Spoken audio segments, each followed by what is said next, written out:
Welcome back, Focus Learners, to another explainer. Today, we're taking a super structured, really fascinating look at a recent critical breakdown from our source material. We're talking about a momentous financial milestone.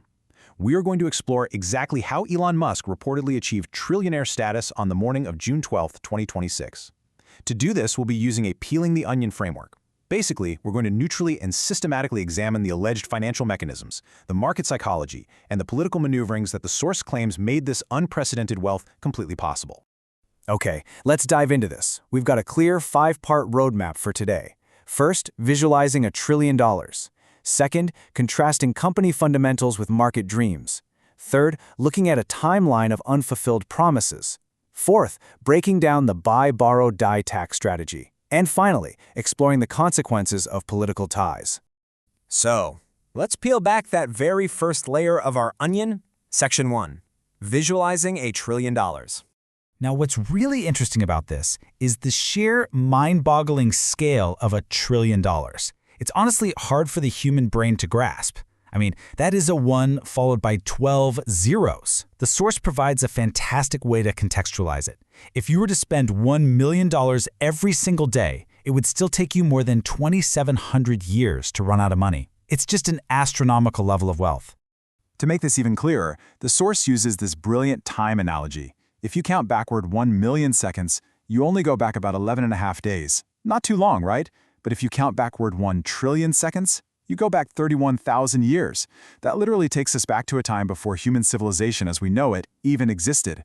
It perfectly illustrates the massive leap between being a millionaire and being a trillionaire. But, and this is absolutely crucial, the source is quick to clarify that this $1 trillion figure largely represents paper wealth. Musk holds about 38% of SpaceX and roughly 15 to 25% of Tesla. He doesn't just have $1 trillion sitting in a checking account. Actually, scratch that. It's more like he reportedly holds only 0.1% of his wealth in actual liquid cash. If he were to suddenly sell his shares to get that cash, he'd flood the market. That would cause massive panic among other investors and basically crash the company's valuation overnight. So, this immense wealth is highly tethered to the mood of the market. Which brings us right to our second section, fundamentals versus financial dreams.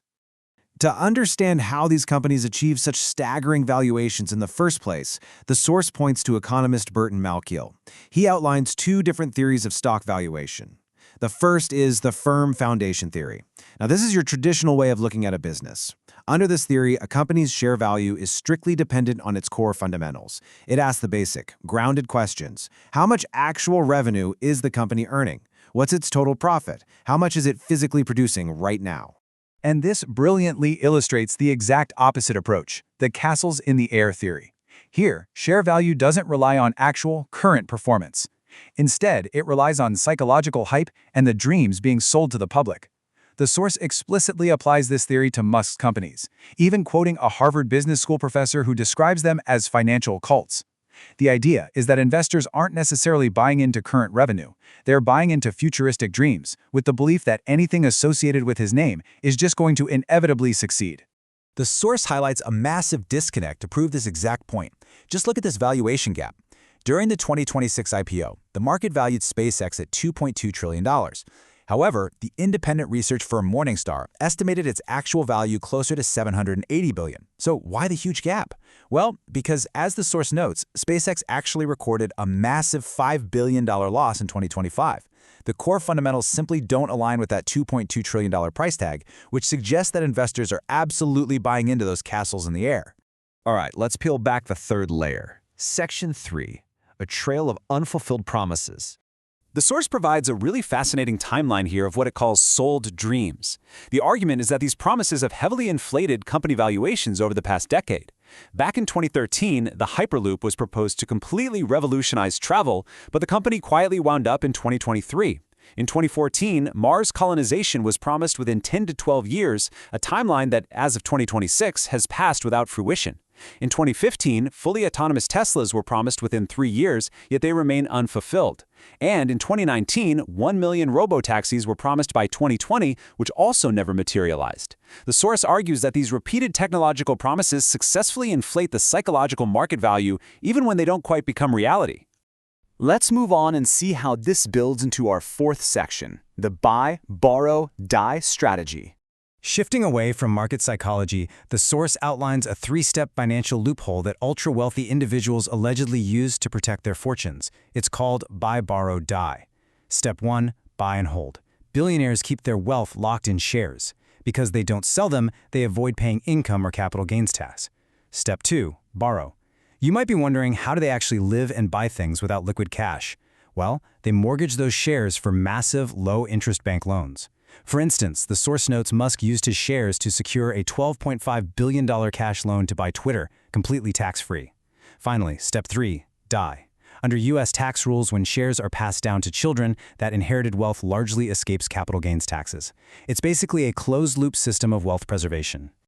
To show the real-world impact of this strategy, the source presents a pretty stark contrast in effective tax rates. Between 2014 and 2018, Elon Musk's wealth increased by nearly $14 billion, yet his effective tax rate was just 3.2%.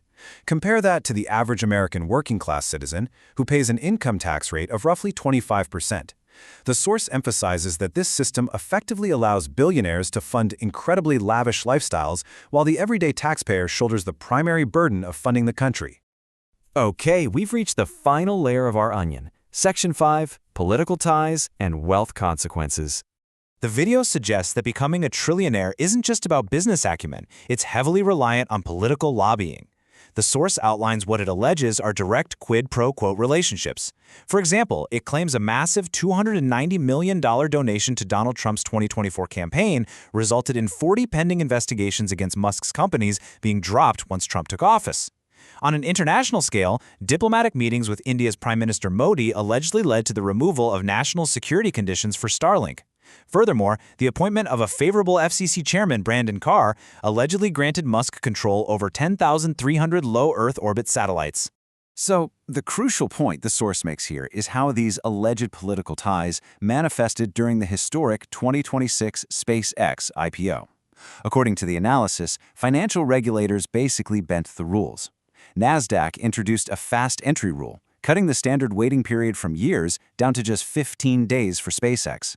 Because of this, millions of everyday Americans had their retirement and pension funds automatically invested in what was a highly volatile stock. Even crazier, just 2 days prior to the IPO, the SEC allegedly exempted brokers from keeping customer money in safe accounts. The source concludes that a staggering $70 billion of the public's money was actively put at risk just to facilitate this trillionaire milestone. As we wrap up, the explainer takes a sobering look at the opportunity cost of this level of extreme wealth inequality. The source neutrally presents data from the United Nations World Food Program, stating that ending world hunger requires just $40 billion a year. To put that in perspective, that's just a tiny fraction of $1 trillion. Similarly, Oxfam notes that a 10% tax on this extreme wealth could lift 800 million people out of poverty. The source points out that despite the UN providing a specific $6.6 billion roadmap to save 42 million people from starvation, those calls to action were ultimately ignored in favor of wealth accumulation. Which leaves us with this final, genuinely provocative question drawn straight from the source material. Will history remember individuals simply for the size of their bank balance? Or will it remember them for what they actually did with that money? It's a fascinating thing to think about when we consider the broader societal implications of trillionaire wealth. Well, that's all for today's Explainer, Focus Learners. Keep asking questions, keep looking at the structure behind the headlines, and we'll see you next time.